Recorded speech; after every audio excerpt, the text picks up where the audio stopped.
My grandma deeded money in her will.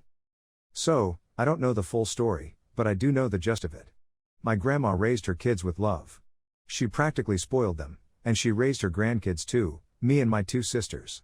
Two of them, my uncle and my dad, became addicts, and the last, my aunt, became estranged. I've got tons of relatives, so I don't know if I've ever met her. If I have, I don't remember her face or name, so let's call her Little Miss J.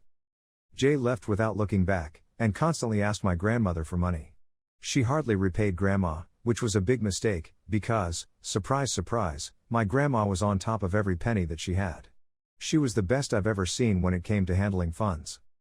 But, 2 years ago, my grandma was diagnosed with cancer. She worked her butt off her whole life, was the strongest woman on the planet, and nobody got by without paying her their dues. Eventually, my grandma passes away. In her will, she gives money to my grandpa, my dad, my uncle, me, and my sisters. Everyone in her family. But, when it comes to Jay, she says, "You still owe me $14.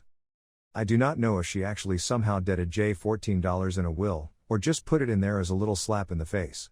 All Jay was worried about when Grandma unalived was the money, and she got none of it. I can't be prouder to have a grandma that wouldn't leave this world without the last laugh.